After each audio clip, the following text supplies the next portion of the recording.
Go for it. Friggin' what up, dude? Strider Wilson, I'm the host of this podcast that's mine, going to be called History is Dank. History is Dank with Strider Wilson. Dankness from the ground. Friggin' what up, dude? Welcome back to an ep of History is Dank, dude. I'm your host, Strider Wilson, just posted up right now, dude, in the studio where they just pump out some vibes, dude. We got Aaron on the sticks, dude. What up, Aaron, dude? What up? Just freaking chilling right now, dude. I mean, dude, you know what I rewatched recently? Was Runaway Train with John Voight and friggin', who's the guy, Roberts, Julia Roberts' brother? You mean Runaway Bride? No, dude. Eric Roberts? Eric Roberts. Runaway Train.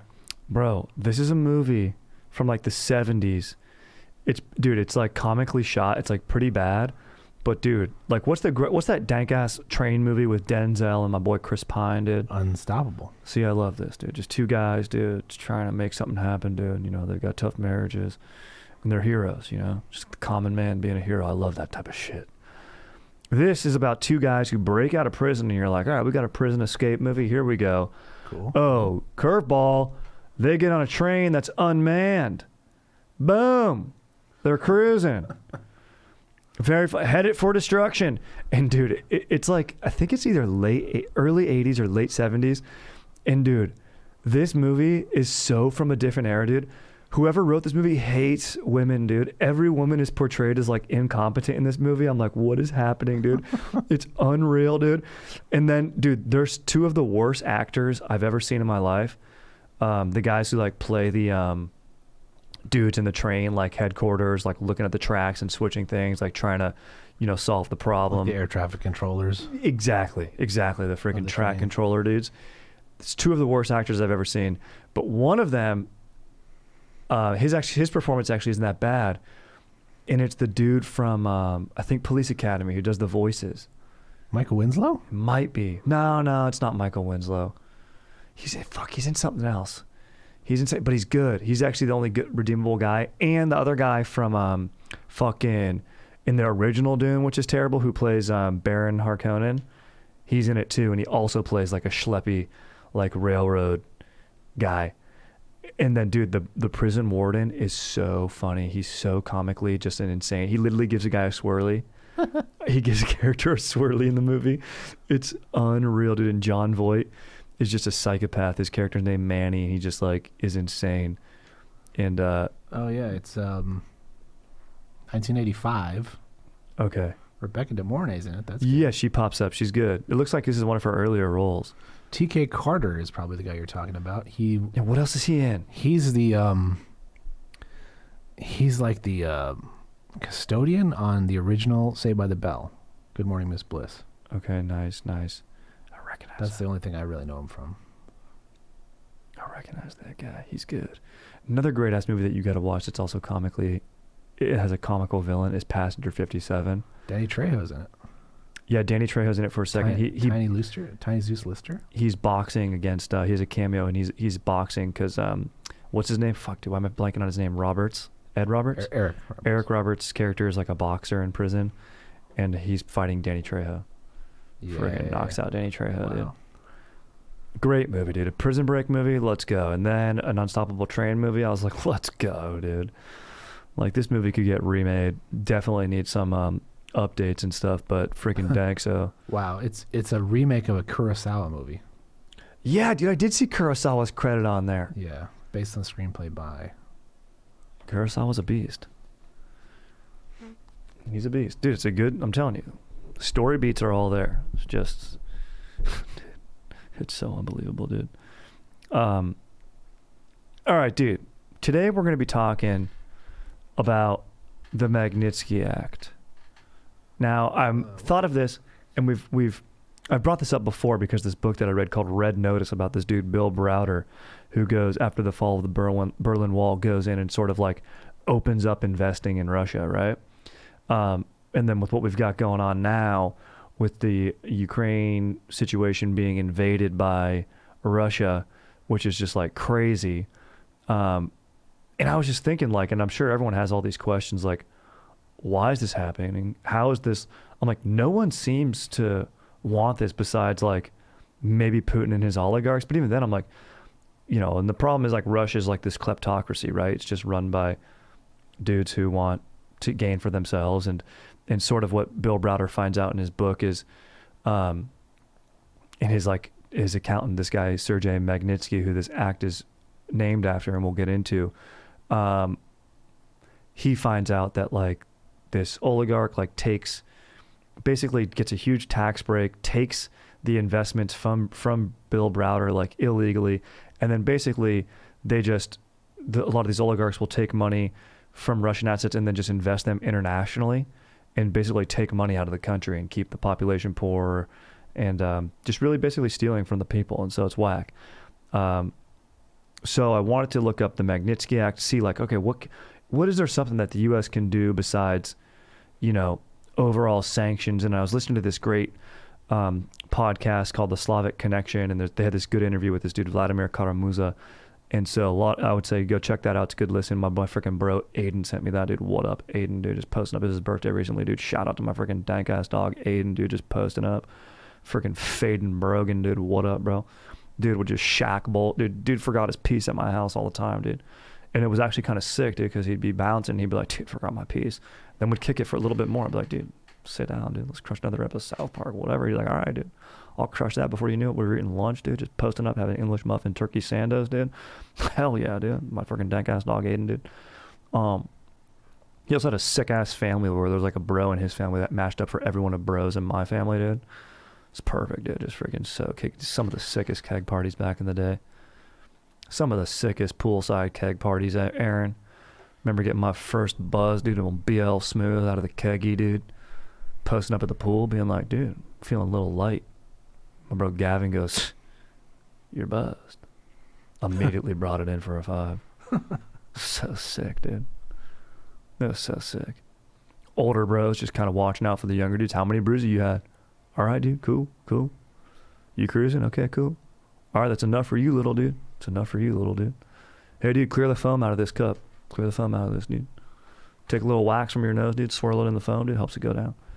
Oh, dude, you never just pour it straight in, dude. You got to tilt the cup. Just let it work around the edge, dude. You know what I'm saying, dude? Give it a few pumps before you start getting that brew out of that keg, dude. That sweet nectar, dude. Beautiful memories, dude. Beautiful freaking memories, dude. Getting buzzed, shooting bottle rockets at each other. So sweet, dude.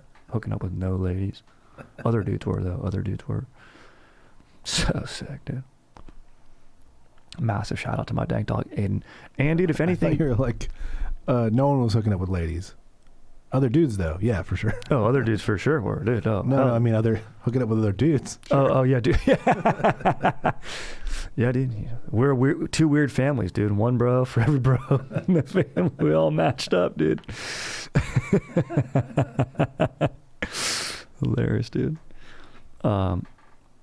So friggin' sick, dude. And dude, the fact that my dank ass dog Aiden sent me this, it's exactly what is the beauty of this pod, dude. Sort of what it's intended for, dude. Just spreading dank knowledge, you know, dude. Not just sending a funny clip or, you know, talking about how sick Con Air is.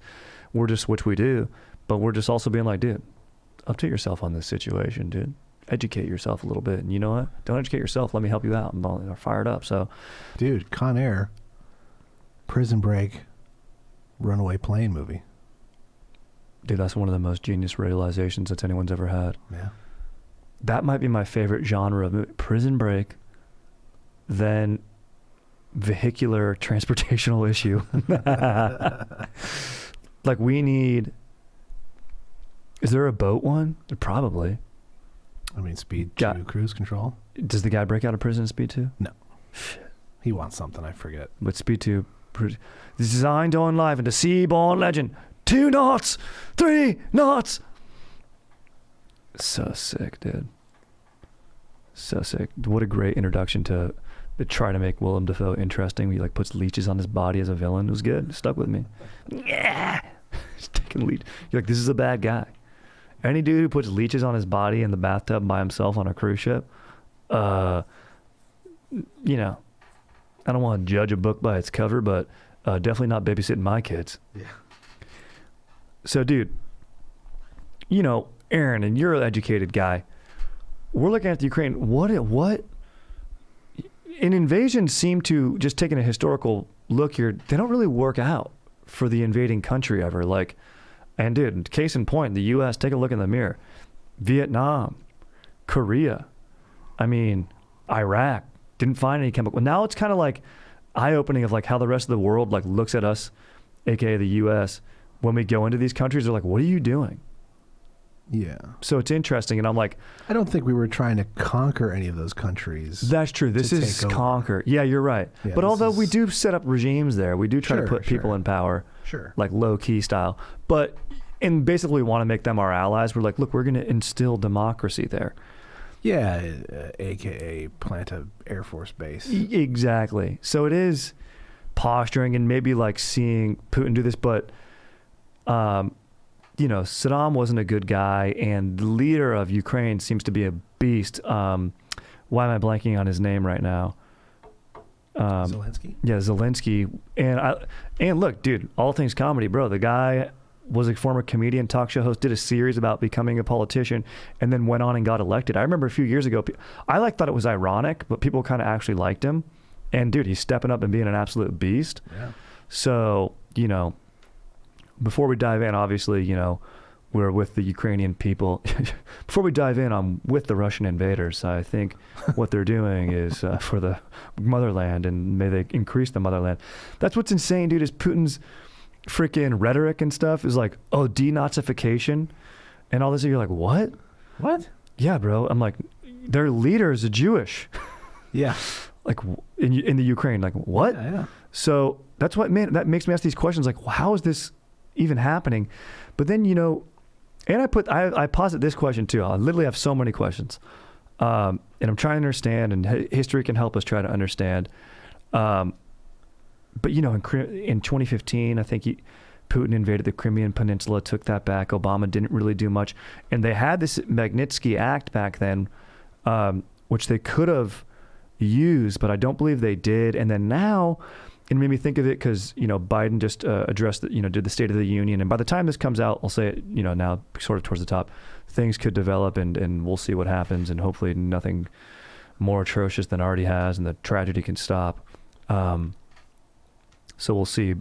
But we'll focus in on the Magnitsky Act a little bit, but just kind of where we're operating, recording was the State of the Union address was last night, the 1st of March.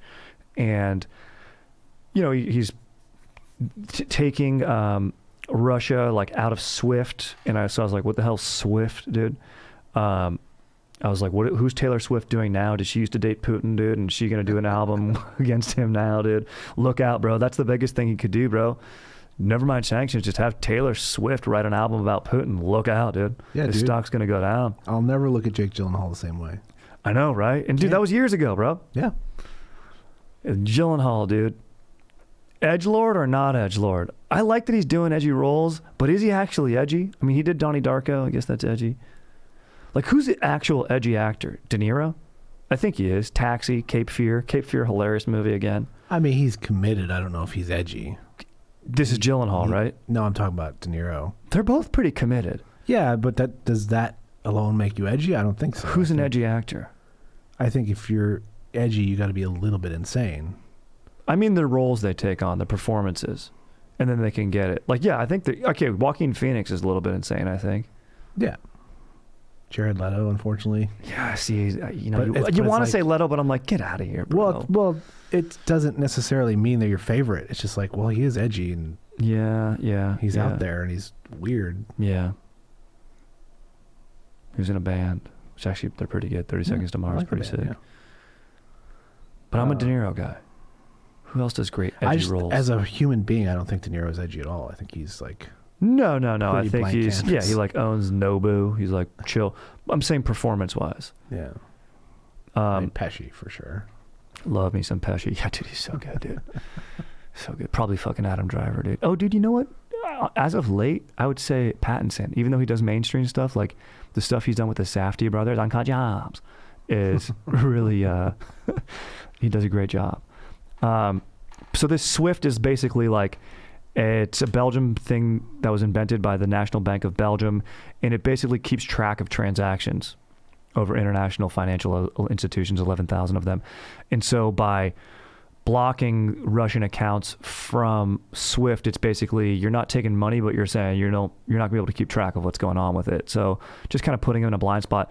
And then according to this dude who I mentioned earlier that did this great interview, Vladimir Kara-Murza, he's like, look, sanctions punish the masses for the transgressions of the minority. Like we mentioned, it's a kleptocracy. It's Putin and his buddies. I'm just saying buddies kind of colloquial, but these oligarchs doing what they want. And that asshole from Chechnya, who's a huge piece of shit, the Russian there who like tracks down gay dude, or he's not Russian, he's Chechen, and he like Razman Kadyrov, dude. We'll get into more about him in a little bit, but this guy's got to go down. And I mean, just being put out, I'm not condoning violence, but I mean, maybe go down by use of the Magnitsky Act, which, let me just get into it now because I've mentioned it a ton of times and you're probably like, Strider, just fucking tell us, dude. All right, here we go, dude. No more teases, dude. No more edgelording, you guys, dude. So November 12th, almost unanimous approval. And how could it not be? Which is tough to do in Congress, but this Magnitsky Act gets passed almost unanimously. And it's named after Sergei Magnitsky. And his story is, while detained in a Russian prison, Magnitsky was treated with a complete lack of humanity and decency, as determined by the European Court of Human Rights looking back upon it. Magnitsky was kept in severely overcrowded facilities whose cells were in, quote, deplorable sanitary conditions. The court held the officer subjected him to inhumane and degrading treatment, and they would often use punishment on him, like actual physical beatings, and on insufficient grounds. I mean, I don't know, in this law we have, what is it, the Fifth Amendment in this country, so I don't know what's going on over in Russia, but it's all this happened in Russia, and you're sitting over here in the United States and you're watching these guys do this, and you're like, what's going on? And then you're asking why. So this probably happens to tons of people like Magnitsky, right? But why does his case stick out, and how come this act was finally made after him? And so he passed away tragically in November 16th, 2009. He was denied medical care. He needed it. And he was working for this guy, Bill Browder, who I mentioned in this great book, Red Notice, which I would recommend picking up. So all sorts of fire content recs for you guys right now. And Magnitsky was a tax lawyer and auditor in Russia, and he documented rampant tax fraud and other corruption by individuals associated with the Russian government. Because Bill Browder was, he had a huge hedge fund, like billions of dollars hedge funds, I think like 25 billion or something like that. So he was dealing with major players there. And the Russian, in Browder opens up with a great parable where there's a story where it's like, and I'm going to paraphrase it. I've shared it on a past podcast, but this sort of gets into the sentiment of why, because Browder was making money and he was making oligarchs money and stuff, and his investors money, international investors money.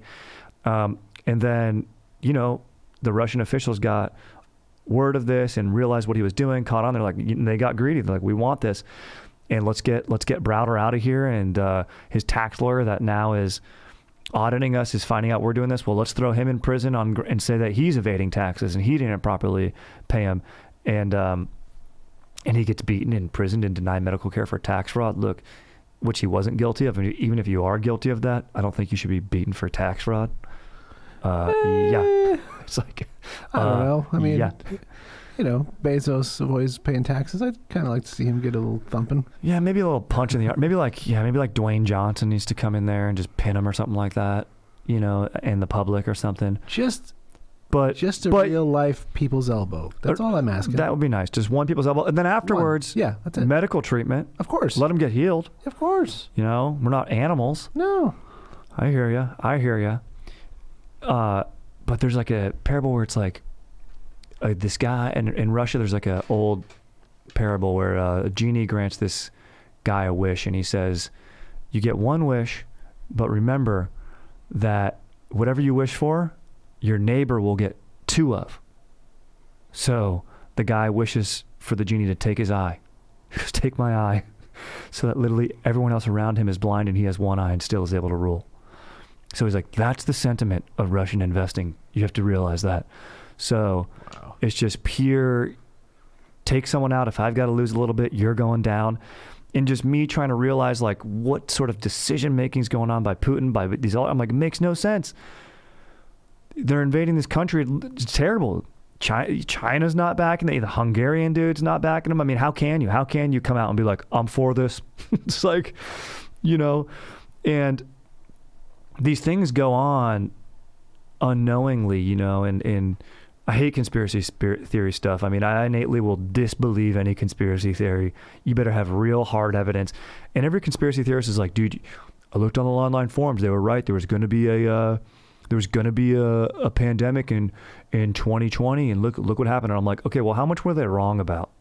99% of everything else? Like, nah, dude, it's not a good hit rate for me, dude. I'm not buying.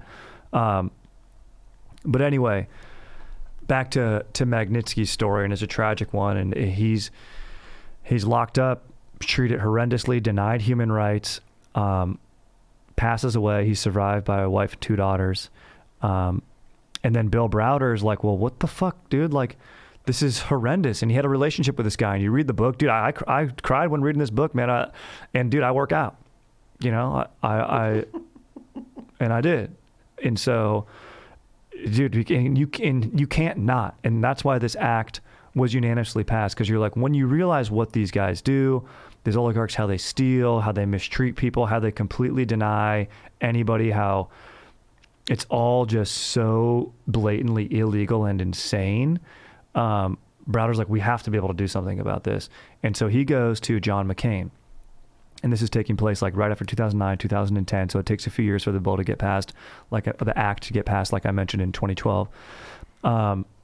And Browder, you know, he's a wealthy dude and he's able to pull some strings, but he doesn't know people on Capitol Hill, and he uses connections and, you know, waits in the office and, you know, sits there, and he's very determined, and finally gets a meeting with McCain, and McCain listens to the story and he goes, how can I not help you?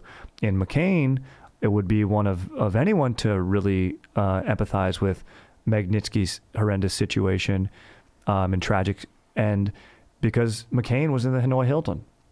You look at his shoulders, dude. He was tortured.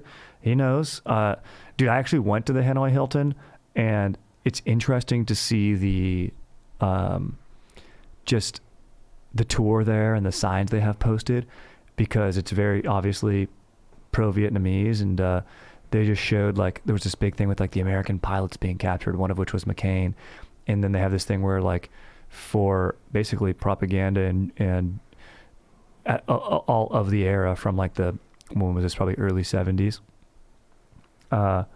like, look at the American pilots, how well they're being fed, eating pineapples. And then you like look at the pilots in the photo, dude, they all look super malnourished. You're just like, yeah, dude, who's this fooling? Yeah. You know? And even with this battle that we have going on now, there's been stuff that's coming out, like propaganda and false stories and stuff. And it's tough in the age of the internet to sort of sift through all of it and know what's real. But, you know, you got to do some hours, and it's just tough. It's just tough to go through it and realize that both sides are trying to tell their own narrative. But I don't think there's any question that the Ukrainians are on the right side of it. They're being invaded. Yeah. And so I was looking at Magnitsky, and I'm like, okay, well, this Magnitsky Act, what can the U.S. do? Maybe you send some armaments. I think Biden did say they're sending over some sort of air defense systems and armor systems for soldiers, as are the British, and Germany even did that as well. And this is all like stuff that, like, on the European continent after World War II, like NATO treaty, like none of this has gone down since World War II. This is the biggest state-on-state invasion since World War II on the European continent. And yeah, it's just insane. It's an insane era, and it's a huge moment. So how could we not cover it right now? Because we're literally looking at history and a tragic piece of it. And I was like, well, I remember this book and listening to this interview, this podcast that my Dank bro Aiden sent me. I was like, dude, and they keep mentioning the Magnitsky Act, and I'm like, dude, you could do this, because it was basically set up for Russia in 2012, but then there became the Global Magnitsky Act later on, I believe 2019, and so basically in any country, the executive branch, the president, can say, this dude, like I mentioned, who's that douche from Chechnya, Ramazan Kadyrov. Okay, we want to block his accounts. The Magnitsky Act legalizes that, and then the State Department and the Treasury can go through, use their resources, and find whatever assets.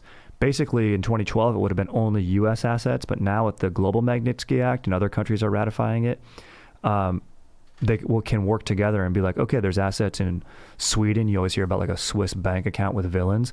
Well, any villain like who wants a Swiss bank account transferred, the Magnitsky Act would enable, because it's always like jurisdiction, right? That's why they're like, I want this into a routed bank in Switzerland, so you can't touch the money. Well, with the Magnitsky Act, the police would be like, all right, cool.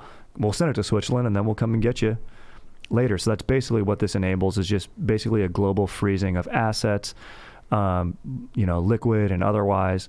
Some dude's yacht is docked outside of, fucking, what's the freaking place where they do the Formula One racing? Monaco, yeah. Well, we can go there and seize that yacht, which is great. And it's better than sanctions because you're not punishing the little man for something that, the big guys are responsible for. And I only mean that financially. We will seize that yacht. And yeah. we'll play rock on it. And it will be yacht rock. Yacht rock. I'm all for progress. Yacht rock, maybe not the best genre. It's not. Might be just superior to elevator music, and definitely it's really you hear it in a dentist's office for sure. Yes, yeah. And I remember I talked about this. No techno at the dentist, no techno at car dealerships, techno at laser tag, techno at clubs. Yacht rock, I mean, if you're on a yacht, but I'm here, put on reggae, bro. Yeah, reggae is that music that you hear and you go, yeah, I like yacht this. rock is like just to the side of smooth jazz. Yes, dude. Freaking, I used to carpool in middle school with Troy, dude. Troy's mom, dude. I don't remember her name. I honestly don't remember their last name. Oh, I think it was Thompson. Mrs. Thompson, dude. Freaking Troy Thompson's mom is Thompson, dude. Bro, I hated carpooling so bad with them because she would work out in the morning, and so she smelled bad, dude, after her workout. And would get in with her workout clothes, and I was the oldest, so I sat shotgun. And then on top of that, bro, she listened to smooth jazz. She loved that jazz. And I was like, dude, get me the fuck out of this car, dude. And it would be like too aggressive to roll down the window in the morning. Like sometimes I would. She'd be like, you feel okay? I'm like, no, yeah, I'm fine, but no. But then, dude, other mom that we carpool with, dude, and look, dude, this is middle school me, dude. Little freaking pervisoid, dude. Miss Bunty, dude. Let's go, dude. Let's go, dude. Oh, Miss Bunty's driving. It's a Friday. Let's go, dude. We don't even need to stop for snacks on the way home, dude. I'm already fired up, dude. My mom was always stopping for snacks in carpool, dude. All the other kids were stoked. Mom, in and out. Let's cruise. She'd be like, all right, got you guys. It's a Wednesday. My mom's just a total chiller like that. The best, dude. Other carpool moms, dude, take a hint. Fucking drop her, get some snacks, dude. Scotty's mom never got snacks. Fucking whack, dude. Come on, Donna. Anyway, dude. Magnitsky Act has been used seldomly. The power's there, and according to this guy from this great interview, Vladimir Kara-Murza, he's like, look, we have this tool, but it's not really used that often. Guys are kind of hesitant to use it, but it is powerful, and maybe we'll be seeing it used in the news. So keep your eye on that. It just sort of made me, with the stress and anxiety of what's going on and trying to understand and what the hell, and maybe trying to keep dudes from getting into conspiracy theories, just be like, look, there are things set up that we can use. I don't know if they are going to use this, but it's a tool that can be used. And it fires me up, and it was created, and, trying to find some sort of stoke and silver lining in tragic situations. Sergei Magnitsky's situation was horrendous, but he did not die in vain, and something good came out of his of what horrible thing happened to him. And maybe the fact that this thing exists, it can help save lives and keep less boots from going on the ground, and help people, because if there's no motive for these oligarchs to go in there and steal assets and be enabled by Western countries to invest their stolen assets from the Russian public in Western nations, we're enabling at that point. No, we need to freeze those assets, targeted freezing, not overall sweeping sanctions would be pretty dank in my opinion. And also I'm like looking back and I'm like, are you fired up? I know soldiers follow orders, but they have like conscription in the Russian military. And, I've watched a shit ton of war movies. And look, I'm no expert of what I'm talking about here. I'm doing the research, trying to figure it out, dude. I'm an enthusiast, trying to impart some dank ass knowledge like my boy Aiden did to me. But watching a lot of sick ass war movies, there's always a hierarchy, like in the platoon or whatever. You always have your commissioned officers, right? And then you have your NCOs, your non-commissioned officers, who's like a sergeant, and it's always like a grizzled sergeant with experience. And you always have your CO, your lieutenant, or fresh out of the academy. Then you have like the captain who's understanding, who's commissioned, but has experience, and he's always listening to the sergeant who has battle experience, and it's kind of all, and then they're distributing the orders like that. And then, you have a relationship among the privates and stuff that are always fun. A dude writing home to his lady, another guy who's wily, another dude who's, the academic, all that type of shit. And then you think, okay, what was the Russian version of that look like? And my freaking dank ass bro, Chris Parr sent a sick ass article that I was checking out. And he's like, you have conscription, so there's a morale issue here, and then the morale's definitely on the side of the Ukrainians. They're defending themselves. What's more dangerous than a man with his back against the wall? And maybe an entire nation of them, ladies included, what up? And you have basically your commissioned officer becomes just someone who's in the academy for more time. Not necessarily combat experience, not necessarily. And then you have your NCOs who are just have a little bit more experience of training, maybe like a year. And I guess, like, according to this article I read, if you ask anybody, like, a year is probably what it takes to become sufficient in like rifling and stuff, and you'll be like a solid private at that point, but not really a order delegator at that point. So I think there's just the system is a little bit flawed because you have conscription going on and dudes fighting a war that seems to be based on Putin's personal agenda and him wanting to take, his scary rhetoric of getting back Soviet era lands. And, in economics, they say there's a margin, and now maybe we've met that margin. And if you're Putin, you look back at Crimea, you go, okay, well, I took that. Okay, I've done these things. Okay, I'm making billions. Okay.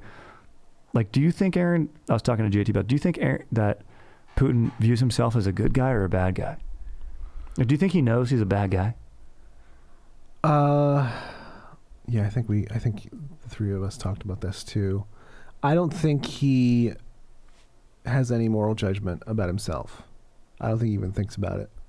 Like, kind of sociopathic. He's just like, yeah, I deserve this. That's kind of what I was thinking. I'm like, but then again, they hide stuff. They're sneaky. They probably know how other people would perceive stuff. Yeah. But then doesn't that mean that they have to be able to? But I guess we all lie to ourselves the most. Honest introspection is tough, and he's just definitely doesn't probably do that. He's probably not listening to his therapist. Yeah. I think that's safe to say. Anyway, dude, I wanted to also finish up before, but so that just letting you guys know how dank the Magnitsky Act is, and that a few other things that I looked into, and just seeing how, like, okay, well, how are the Russian people feeling, right? Then I remember these events called the winter protests, and you might know that because remember the band Pussy Riot? Yeah. And like they were detained and stuff. You had, basically, they say that Russia is a democracy and there is, quote, opposing parties, but like in order for there to be opposition, you have to have like proper democratic ongoings, which in Russia you don't. You have Putin's regime, and then like false, you have people like, there was this guy, he's a politician and actually a very forward-thinking dude, Boris Nemtsov. And do you know who that is, Aaron? Mm-mm. Dude, so I didn't know this either. So he was a leader of and he's very anti-Putin, was very anti-Putin, an outspoken critic of Vladimir Putin, and leader of what was his party? Let's see. I'll think of it in a little bit. I don't remember the name of the party. But anyways, what you need to realize is that he had like an opposing party to Vladimir Putin. And he was assassinated in 2015. Yeah. February 27th. Was he the like umbrella guy? Yes, exactly. Yeah. Exactly. And he was spoken out against him. He had a Ukrainian partner, Anna Dirtska, who was walking with him on a bridge near the Kremlin in Moscow, where 4 shots were fired into his back. And he expressed even before, he goes, Putin's going to have me killed. And this is why you can't blame anybody and why Pussy Riot's so badass. And these winter protests that I'm speaking of are so badass because, dude, the state will like literally kill you. Like there's people who could have these feelings and be like, yeah, dude, of course I don't support Putin. But if you say that, dude, you're going to get jailed. Yeah. Boris Nemtsov, smart guy. Dude, like, you would figure he's a public figure. You figure he's safe. Nope. Assassinated, dude. And, there's no proof or anything that it was Putin. There's theories that this is where I brought in this guy, Ramazan Kadyrov, that he was the one who, working with Putin, signed in on it. And, they captured some Chechen dudes acting alone. And in any case, Putin's evolved because he spreads hysteria and hate and creates these things. But it's like, it's never been proven, so I do have to say that, but it's like, come on. And it's sad to see, dude, because it's basically a totalitarian. I don't think that's any news to anyone, but I just didn't realize it, dude, that there was this, because you so often hear, and it's so broad sweeping, and I want to basically drive this point home where you're like, oh, dude, Russia versus U.S. or like even Soviet era, it's like, dude, the Russian people were suffering more than maybe anyone during that. Like, they're not in support of these leaders, you know what I mean? And luckily in the United States, we have this system set up where every 4 years we get a revolution. We get it's built into our system, this turnover of government, or it will continue for 4 more. And that's why, and on paper, Russia's set up like that, but it's not like that. And you've had, when Putin came on the scene, he's been the only leader there. It'd be like being stuck with, I mean, well, I think he hit like his 2 terms or something, and he was out, and then they elected another guy who was basically just his puppet. And then while that guy was in office, they're like, yeah, no more term limits. And then Putin came back. Exactly. And I think that's maybe what they were doing, because there's like this thing called the Russian Duma, and like that's what they did. The Duma's kind of like their house. There's like the Gosduma and then like the upper house. And I think that's what the winter protests, because they're like, you guys just passed this bill and it's whack and getting him back in power. And they would put up billboards like Putin leave. And that's just case in point. Aaron, thank you for bringing that up. Like, perfect example of like, it's all manipulated. And it's like any dictatorship, like when the election results come back, it's always a sweeping victory, Putin. And then you look at like the people in the streets protesting and you're like, no, that's not the case. And part of these winter protests, and it's like, dude, it's like -5 degrees Fahrenheit when people are out there protesting. Like, dude, they're out there in the cold being like, actions speak louder than words. And then Putin would bus in people, dude. He'd bus in workers from different provinces. They'd show up, and then journalists would go up and be like, do you really support Putin? And they're like, why are you here? And they're like, well, my work said I had to come here, so I came here. And then they'd go, but I do support Putin. But you like could tell from these journalists that they would say that because they're scared. They have their document numbers, their work. They know exactly who's there, so they can literally find out who got off that bus from wherever they were working, arrest you, go after your family. Like, yeah. So you'd be like, why did these people get on these buses and go in? Dude, it's different than here. It's not. It's scary, bro. So I can't say anything bad about someone who doesn't outwardly speak out against Putin, because they'll get you. Yeah. And those that do, good on you. Which was a sick rhyme by me right there. So it's just crazy, dude. Check out those winter protests. I think, and just, who can predict the future, dude? I'm not freaking Brostradamus over here. But people are scared. Is this the step towards World War III? Is this equivalent to invading Poland? I feel like the appeasement has to stop. We're already sending arms. We do have this Magnitsky Act, which we can use, which might even deter these Putin and his pals from doing what they're doing. If the incentive's not there, maybe they won't. Ego is what you have to be afraid of, and that's definitely at play with Putin.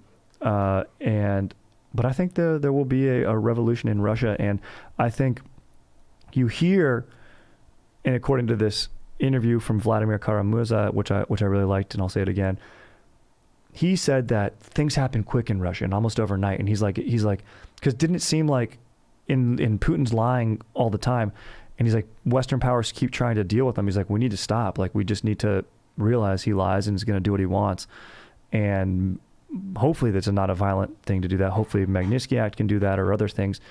But the violence has started. Putin chose that. But he's like, dude, revolution happens quick and change comes quick. And he goes back to the 1991 democratic revolution in Russia. And he's like, that was good. He goes, but it happened so fast. There wasn't anything set up. And it was tough for people to scramble. And he's like, that's why he's like right now and being ready. And he's like, that's why it's so tragic that Boris Nemtsov was murdered, because he could have maybe stepped in and been a figure of how to, get Russia on a more, I guess, what's the right word?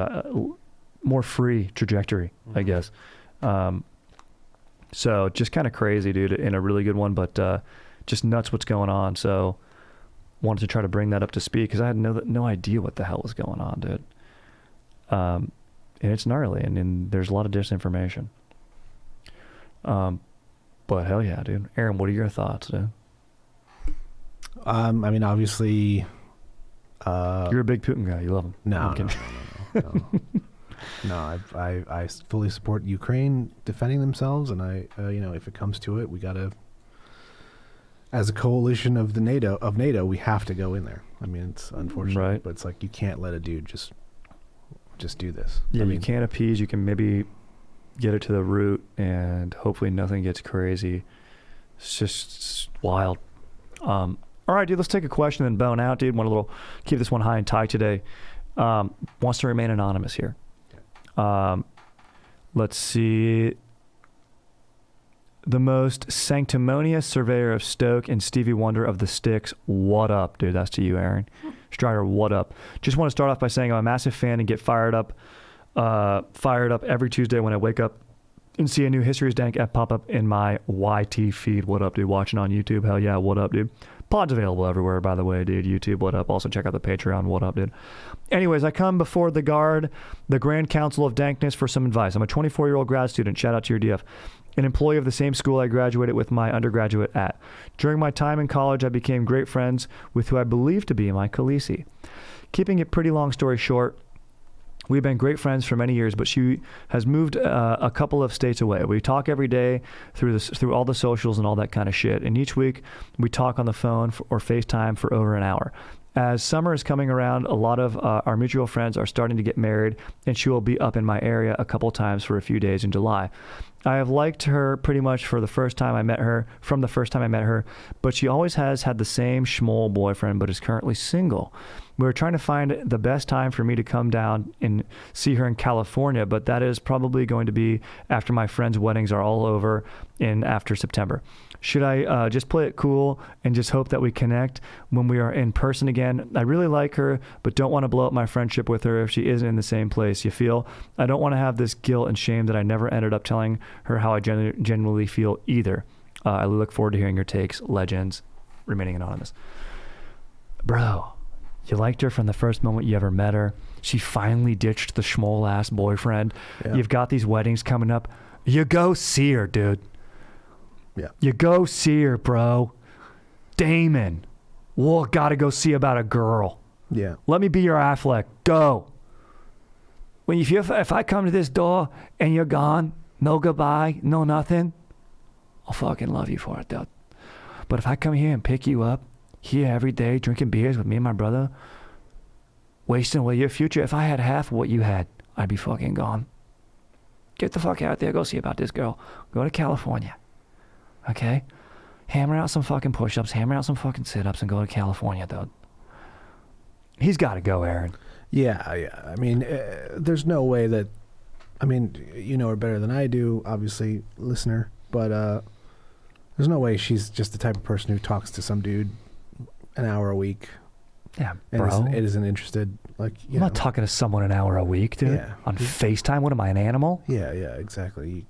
I don't even talk to my family that Yeah, much. exactly. So, Get out of here. Yeah. So she's into it. She's available. Go for it, man. 100%, bro. You go out there, and I'm thinking even you can get a little bit grand romantic with this gesture. Show up with some motherfucking flowers. You know, you can plan it ahead. You know, they don't catch people off guard. They got their schedules or whatever, but just be like, I'm coming out. And then you let her know how you feel. Enough of this scared to lose the friendship stuff. Guess what, dude? The friendship can't last if you've got the feelings like this. Yeah. It's already skewed. You know what I mean? So go out there, be honest, tell her how you feel, and hopefully you guys are making love by this time next week. Get on that flight, bro. I don't want to hear about this. Oh, but scheduling, or oh, but the wedding. Guess what, dude? You could have some sick ass wedding dates, but also don't lock her into every single wedding date, dude. Sometimes it can become a lot if you got too many. You know what I mean? But it also could be fun. If you guys have mutual friends, hell yeah. But, you know, if it's another one, be like, hey, I don't have the +1 yet, you know. And then let her know, don't feel bad about that. Oh, well, we weren't dating at the time, I don't have the +1. I could ask, but also at the same time, let me just save you, dude. Look, weddings are sick and they're fun as hell, but you don't need to go to every single one together, dude. Maybe that's just I'm a little jaded, been in a relation a long time, and we got so many weddings coming up. I'm like, look, you don't have to come to this one. We both know this person. All right, we're going. I only know this person. Do you want to come? No? Okay, cool. And guess what? I also just saved that couple ahead, and they can invite someone else. Now they can invite a weird cousin that they haven't seen in a while, and maybe can tell them about NFTs or some shit. So, you know, we're doing everyone favors. But go for it, bro. I love that, dude. We're finally ending on a positive note. That's a freaking love note. Get on that plane, dude. That's a rom-com. Listen to freaking Cranberries, dude. Do the opposite of Air Force One. And get on that plane. Yes, exactly. Dude, break out of your own prison that you are keeping yourself in with logistics and scheduling, and then get on that plane, and then hopefully it is not hijacked by prisoners. I love that, dude. This is a rom-com waiting to happen. I'm fired up now. I'm stoked. Question, comment, suggestions, let me know. Maybe the thread will be hot on YouTube with this. It's a present situation. I haven't done something like this before. Try to bring myself up to education. Really want to focus on that Magnitsky Act. Obviously, there's a lot of events going on in nuance that I don't understand and many don't. And it's still evolving. And, you know, my boy Carlin said this, the people of the era understand the era the least because we're so close to it. So we'll understand this more in a decade or in more time. Other than that, dude, stay stoked, stay safe. Questions, comments, suggestions, TryToWilsonShreds@gmail.com. Check out the Patreon. Gonna be posting quick dank facts there and maybe doing another AMA live. Right, sick as hell, dude. Lit.